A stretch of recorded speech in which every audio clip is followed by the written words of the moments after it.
And just like that, ladies and gentlemen, it has only been 3 seconds and we're back at the new video. Alright, let's do this shit. Some of these pages are getting a little bit less filled out, which is good for me as a reader. And we're almost towards the end, and then I get to some of the more in-depth stories that weren't necessarily attached to the history.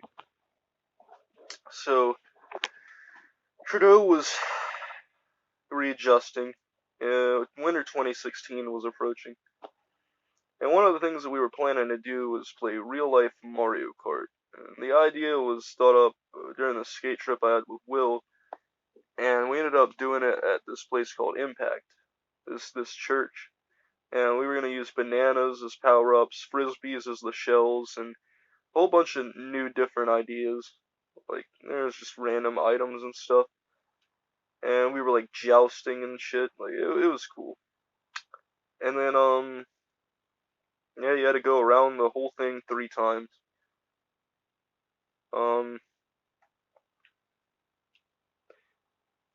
Yeah, because I skated for a tiny bit right before Will ended up leaving. And I don't really think I didn't get to do the real life Mario Kart with Will though. I got to do that with JB and Josh or Johnny or somebody, but it wasn't Will, unfortunately. It was fun as fuck though. And then I don't know who won. I think we just ended up fucking around. It was cool. We ended up just throwing shit and playing the game. And we missed Squadmas 2015 because a lot of shit was going on. So since it was 2016, I was going to try to redo Squadmas again. And it's ended up that we do it every 2 years. But hopefully this year that'll change. I was determined to make it happen again. And it was going to be me, Miller, Trudeau, Travis, Johnny, Andy, and his friend, which was Gore. And we ended up giving, yeah, here it is, Squadmas 2016. So it had been 2 years since our last Squadmas, and a lot had happened. I wanted to keep the tradition going, and add a lot of new shit we didn't have before. So I ended up making a breakaway banner, and making Alpha Squad lettered cookies, and we had a blunt ceremony, we exchanged presents, everybody got a present, and the cave was covered in Christmas stuff, which was really cool. And to this day, some of it still remains. And yeah, that's pretty much how that went. The only thing that really happened was yeah, not long after that, Andy was gone again for good, for a multitude of reasons. Most of all being probably though that Christy broke up with him and got with Miller. But yeah, he did a lot of fucked up shit. He fed his dog antifreeze. He fucking came in a jar of peanut butter and gave it to his sister and watched her eat it. Fucking, he screwed a lot of people over, I'll tell you that.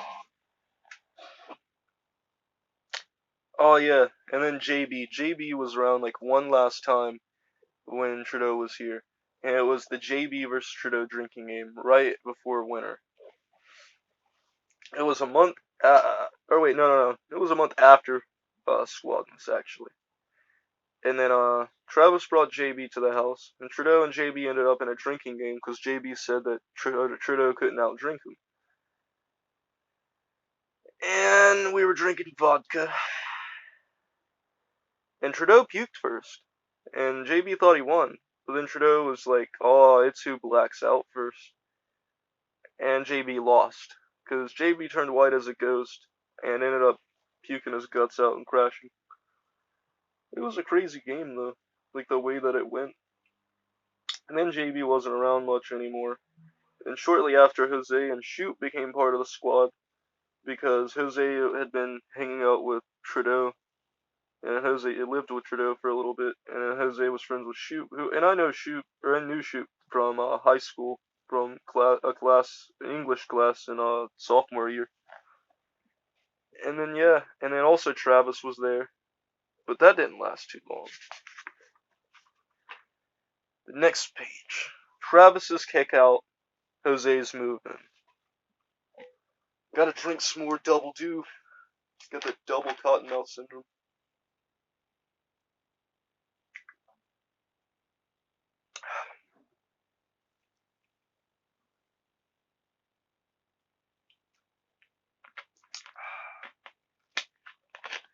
Sweet, sweet Mountain Dew.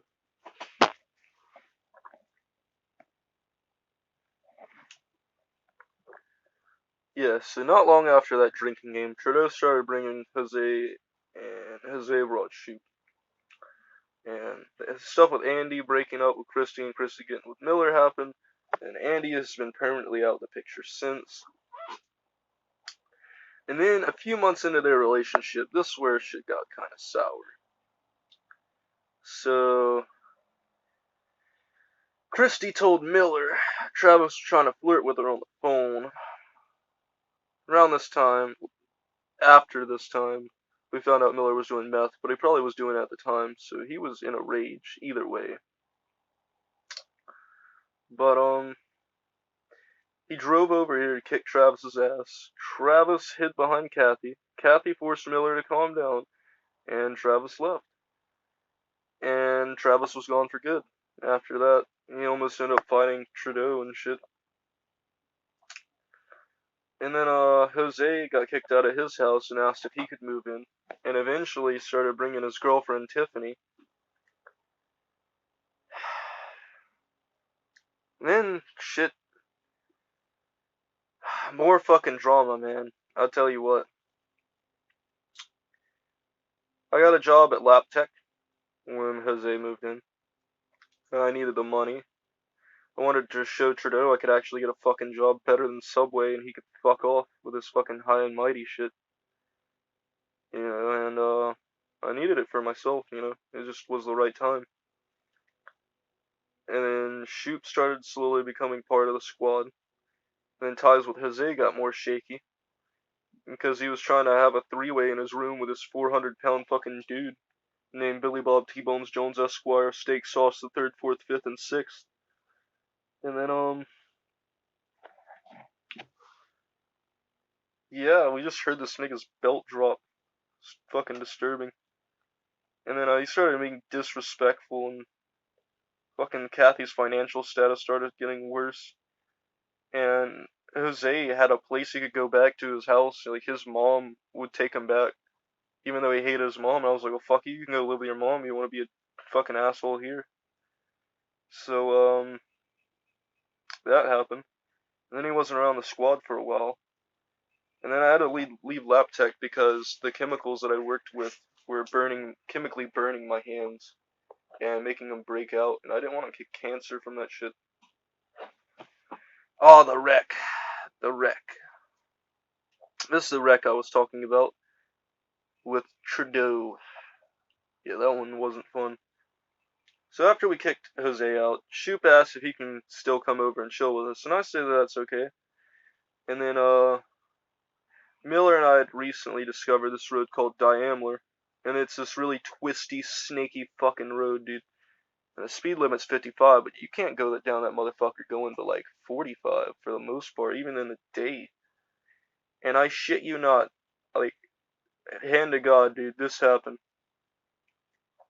So, like, we go check it out at dusk, and Trudeau ends up going up and down it, 3 times, up and down, up once, down once, up once, down once, up once, down once. So 6 or whatever. 6, you get the idea. And then, we were going 120 fucking miles an hour. Like 115, I saw the fucking measurement, dude. And we were like drifting in a Durango. And then we balded the tires. And we didn't know it though.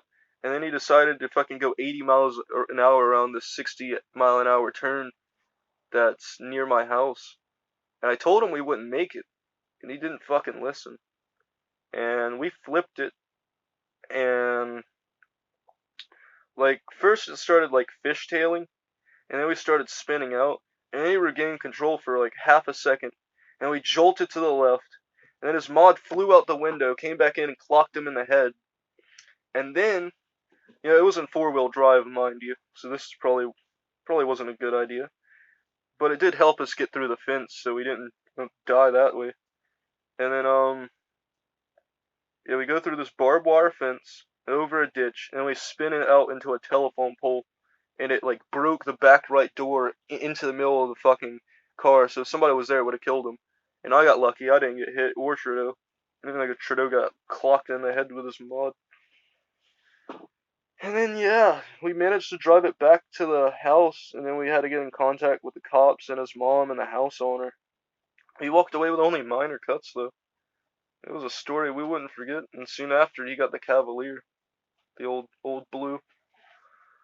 And then Shoop moves in. Yeah, we're about to get into some of the adventures here in a second.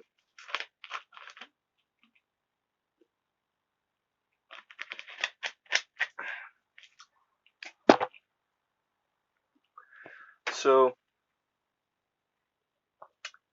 not long after the week, Shoop asked if he could stay here. We let him stay here. Trudeau moved in, and he brought his computer with him. And it was August of 2017, and me and Shoop started going to work at this place called the Box Factory. Because my mom was dating this guy that ran the company, basically, and we were going to make good money there. We made $12 an hour. It was alright. Steady work. And then Trudeau we didn't see till the weekends because he had the opposite schedule as us, working at this paper factory. And Miller started working there, and then he was working at a strip club and a whole bunch of other crazy shit. And in December, me and Shoot were supposed to get a raise to 15 an hour, which was stupid because we waited 3 months. We were supposed to only wait 3 months to get our raise, and we waited fucking damn near 6 months, like 5.5 months. And then, they said, like, yo, you're about to start making the dollarage, the 15 an hour. And then our car broke down, and we had no money to fix it at the time because shit was really rough. And then we did get the money and fix it. They didn't need us no more, which really sucked.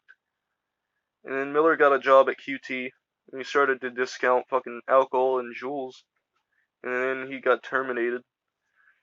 And then,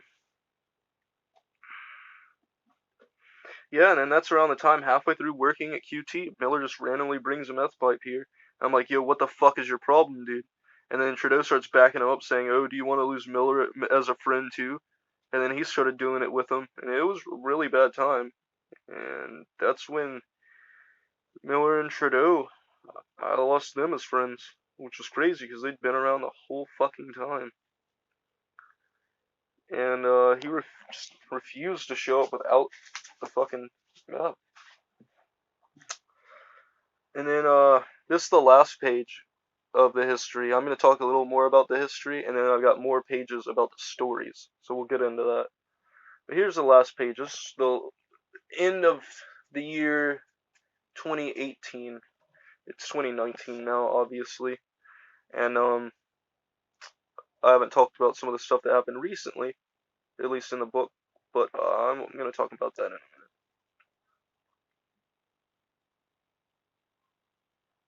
minute. There was a dog across the street. I was listening to see what that was. Alright, right before Miller got fired from QT, me and Trudeau had a drinking night that ended in disaster. We were drinking beers from QT, and I spilled my beer, and I just screamed, fuck. And, Trudeau had been shouting and partying that night too, so I didn't think it was a problem. And then Trudeau just snapped and said he couldn't take it anymore. He was tired of the yelling and the drug use, which was ridiculous because he was the one doing the fucking drugs, doing the meth. I smoke and drink. That's not fucking meth. And, we had bed bugs at the time, which are gone now. And,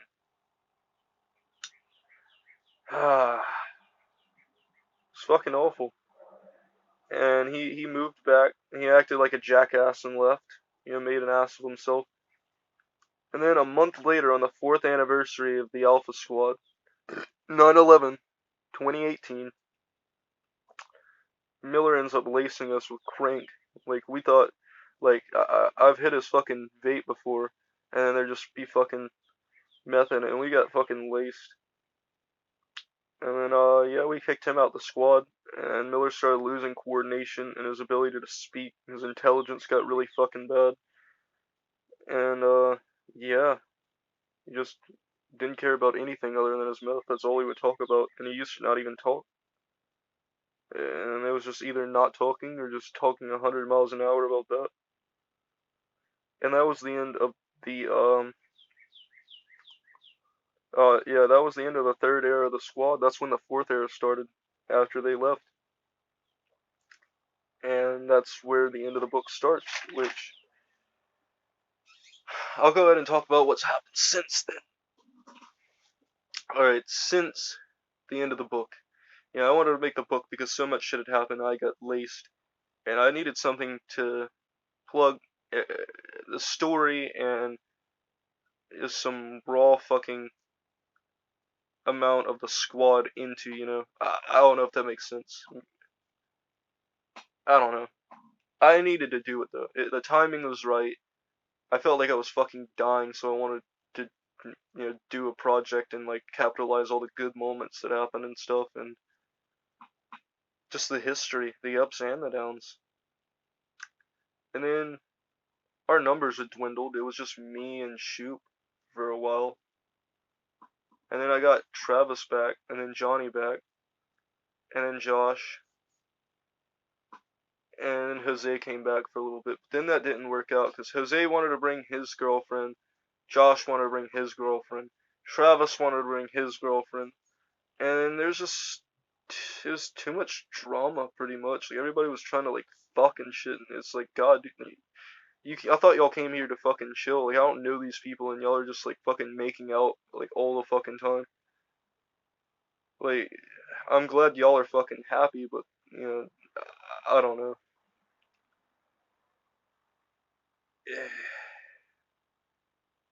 And then Travis started causing problems, and we had to kick him out basically.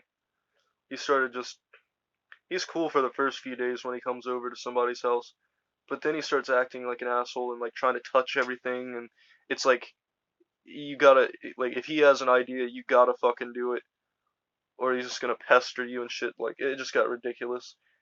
And then like I just wanted a break from people for a minute because I didn't want Jose back around because I already felt a certain way about Jose because he tried to get me kicked out of my house at one point while he was staying here because I had decided to try shrooms with Trudeau, and then Jose did them later. So he's a hypocrite, but yeah, it was ridiculous. And then Josh just wasn't really paying much attention. Like I don't know. I just needed a break. Like I don't know. I wanted to just chill with the people that were in the squad. And hell, everybody else, you know, everybody's having kids now, and I don't know. And the only person that we got back, really, was Johnny. Because Josh has a kid now, and they're doing their own thing, which is good. Um, yeah, Travis is out the picture, Miller, Trudeau, everybody. And so now it's just the OG3 with me, Shoop, and Johnny. So, kind of got bored because there's not people around to bounce ideas off of and shit, like when Trudeau was here. Yeah, it sucks. It's not like last time when Trudeau left and Will was here and everything, because, you know, he's with Casey now all the time. So, yeah, uh, not much really happened. Um, there was one time when, 20 cops showed up here because there's this fucking fugitive or something stole some car from York Co-op and apparently, you know, got out and ran through our woods or some shit, which was fucking crazy. But yeah, that happened one day.